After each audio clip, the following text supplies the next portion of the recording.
Good morning. My name is Jonathan, and I'm speaking to you today in Kaiser, Oregon, the Willamette Valley. I hope you're doing well.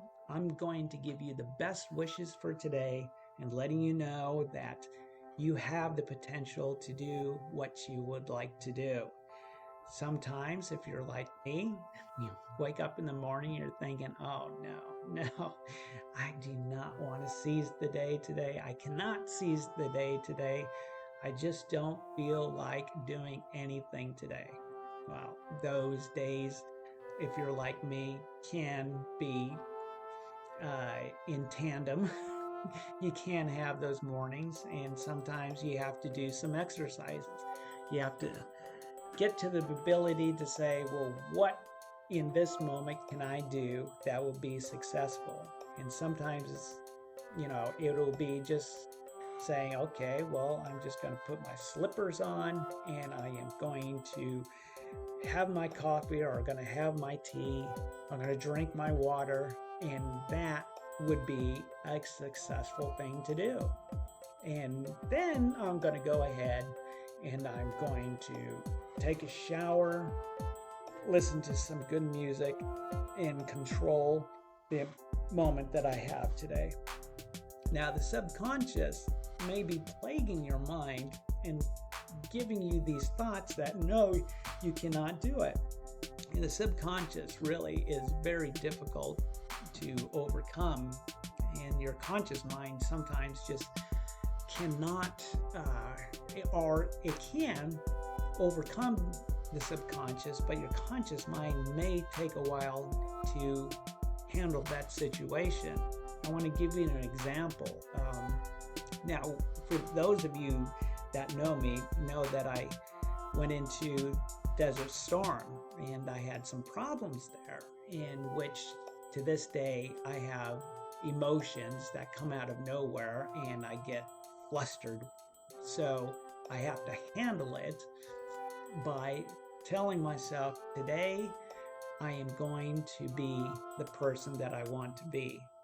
And there is this one 4th of July where I was telling myself, I am fine, I am safe, I am secure, I am with some people that I know that I can trust, that will be safe, and nothing is going to harm me.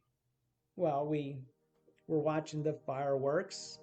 I was listening to the booms and the bangs in the big light display, and I was laughing. And I thought to myself, okay, I'm doing fine. I'm doing okay. And then after a while, when the fireworks stopped, my partner asked me, well, how are you doing? And I, at the time, was feeling good. I said, oh, I'm doing okay. I'm listening to my body, and my body's, not reacting in any way. I'm not getting nervous. I'm, not feeling any stress. So I'm doing okay. And then went into the car and we're just talking about some more things. And all of a sudden, feeling just a little anxious. But then I was thinking, okay, well, I'm feeling anxious. Try to listen to what the anxious person is saying inside me. And I was thinking, well, it must have been the fireworks. Okay, I recognize that. So I said, that's over with. It's not harming me. I'm doing good. So I thought I was doing good.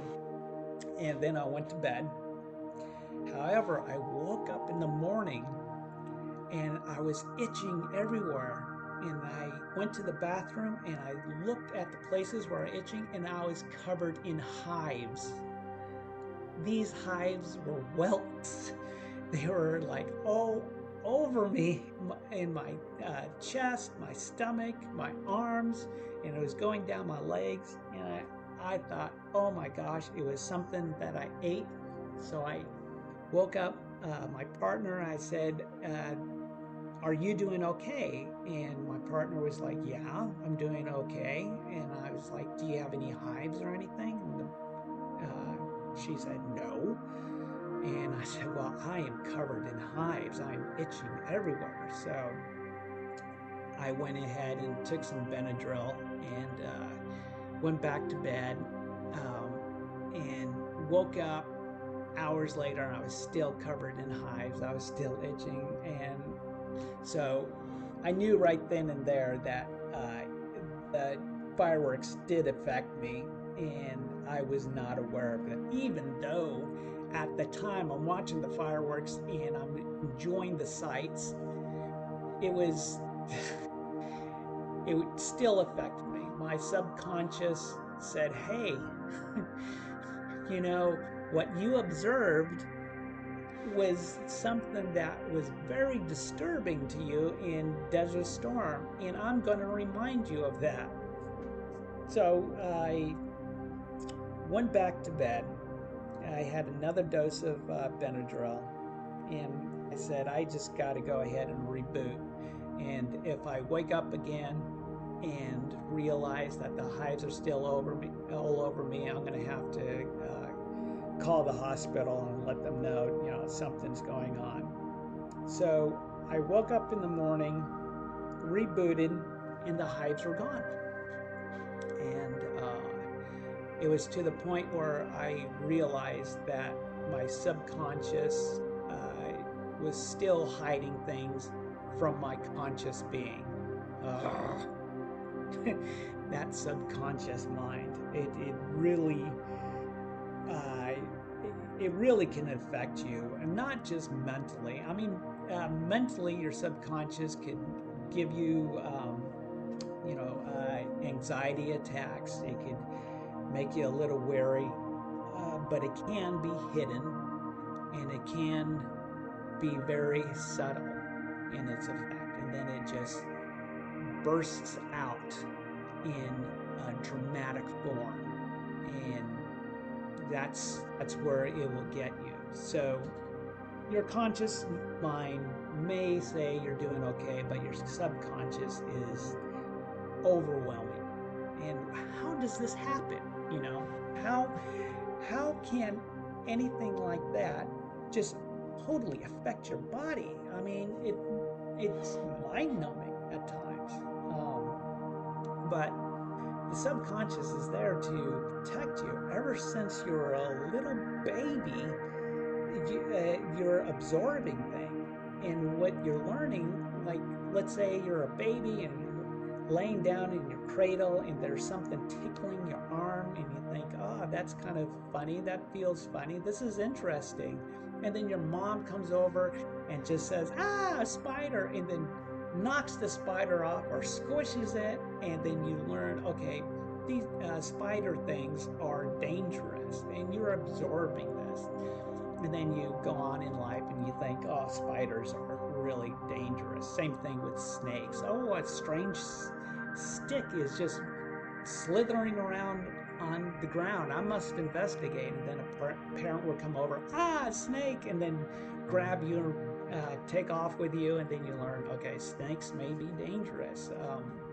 And you get this feeling that, okay, well, what am I looking at that is dangerous? Well, not only is the snake dangerous, but the motions of the snake may make you a little uneasy at times, or the motion of a spider will make you uneasy at times.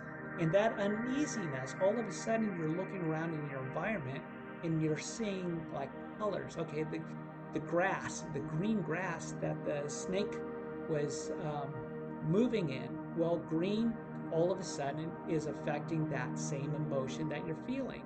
Green is saying that there could be something harmful. So you're walking through the green field, and all of a sudden your subconscious is saying, beware, beware, there could be danger. And so then you think, why am I thinking that this green grass is warning me of stuff? If you're in the cradle and a spider's coming and then it gets knocked off, and you feel this warmth of the house, or the humidity, or the smells, and then all of a sudden when you're growing up, and you feel the same warmth, you feel the same humidity, you smell a familiar odor, all of a sudden your body will react and say, oh, there's something dangerous going on. So your subconscious is picking up on all these little things, and your conscious mind can only focus on a minute thing in your environment. So what is the subconscious mind doing? It's looking at everything. It's observing everything, every detail that's going on. So your subconscious, let's say, is in a pixel. Let's take, for example, you're taking a picture, and these pixels are picking up little bits of color, okay?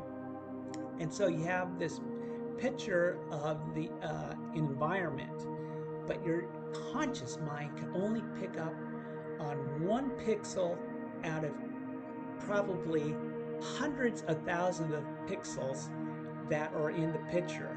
So what is this telling you? That your conscious mind is watching one little aspect of everything in the environment. So you're looking at a picture and you're seeing that there's a tree. So you are looking at a tree and you're thinking, this is a beautiful tree. It's a Douglas fir and it's very large.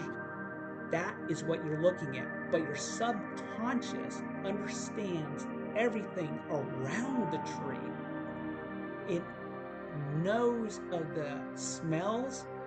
It knows of the wind blowing.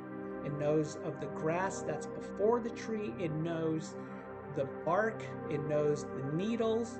It knows the water growing into the tree. It knows of the twigs that are around it, the pine cones, the sharpness of the pine cones, the seeds in the pine cones. It knows all of this stuff, but all you're doing is looking at the tree, and you don't recognize anything else around it.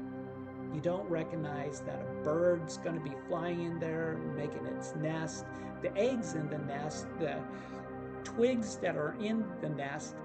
Your subconscious knows all of this, but does not recognize this. Same thing with your physical body, with your physical self. You only recognize one little thing, and that one little thing for me was telling me that I am happy, I am safe, I am secure. My conscious mind has let me know that I'm going to be okay. However, my subconscious mind has said, hey, you're in danger. You are in danger. These booms, these bangs that are happening are not safe. And for me in Desert Storm, when I heard the booms and the bangs, and I saw the rounds going over me, and I saw the tanks just firing off at these other tanks and explosions, and these people running out of dugouts and in panic and fear and getting blown up, and my subconscious was telling me that is where you are at now, and my little subconscious mind was saying I am okay. The subconscious, it's one of those things that you have to recognize with. You have to tell yourself, okay, I do understand that you're there for protection. I do understand you're there to inform me about stuff, and I cannot take you, or I cannot take the subconscious as something to belittle. So, from saying this, it is important, especially with people like me with PTSD, to understand that when the subconscious is not steady, it is up to us to make sure that we are continually recognizing we're in a safe spot.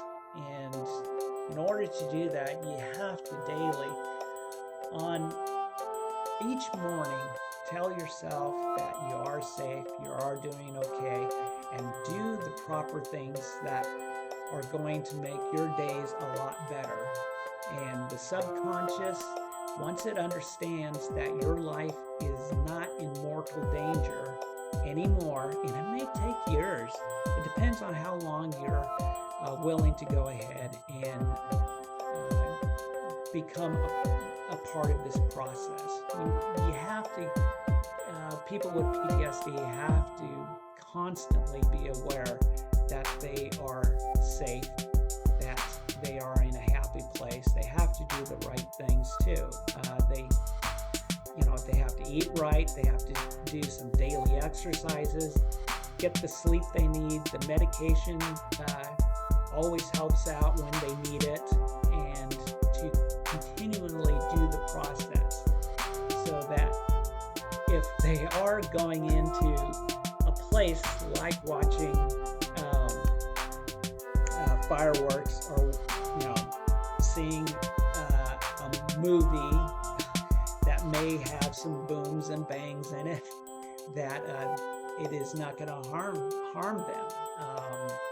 I could tell you with examples. There's some times in fireworks are going on, nothing happens, the next few days. I am doing okay. And that's because I've worked on the situation. I've worked on daily activities that made me safe. But if I'm not following the guidelines of sleeping well, eating a good diet, doing the things that I like, and exercising, then the subconscious becomes stronger. The subconscious says, okay, well, you did not exercise, you did not eat well. This is making me think that you are more in danger.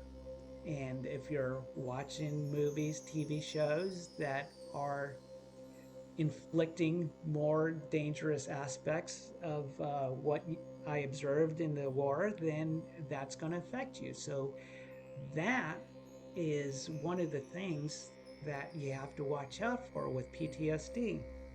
Same thing with anxiety. I mean, you don't have to have, PTSD to be in that kind of situation.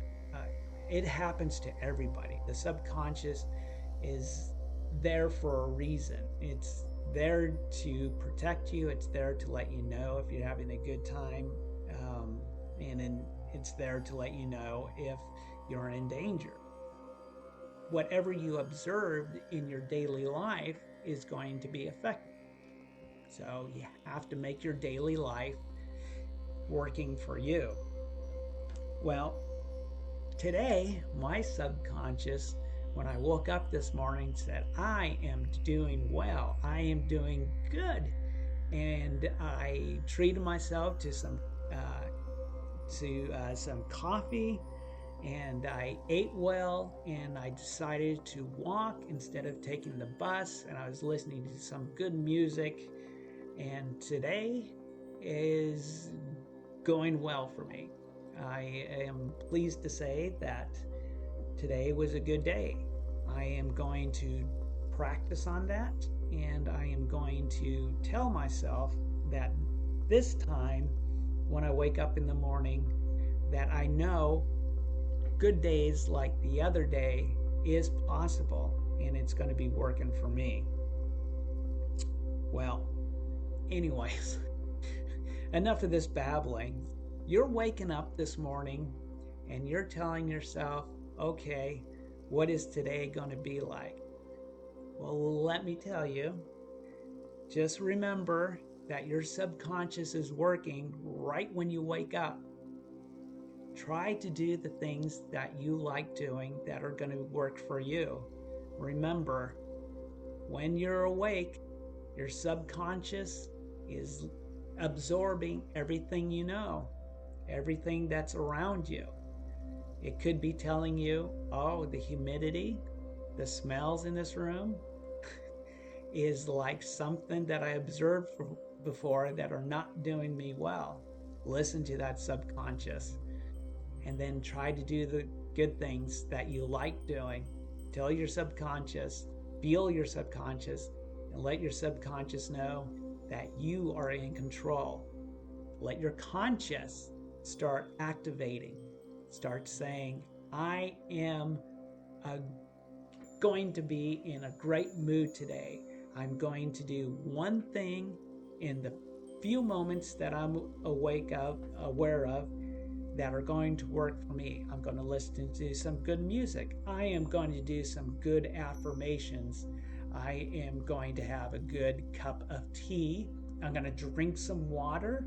I'm going to eat some good food. I am going to take a nice warm shower. I'm going to do all the things that are working for me. And your subconscious on a daily level will absorb that and become a part of your life.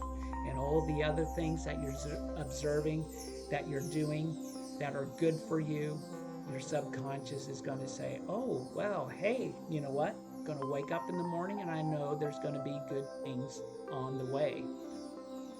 So I'm wishing you the very best morning. I'm giving you my best wishes today and letting you know that today is going to be a great day. You have it inside yourself. Your true being is going to blossom. I have faith in you. I hope you have faith in me. And I'm going to, with that wave of this hand, turn this mouse, close the session off, and wishing you a great day. Good Abend.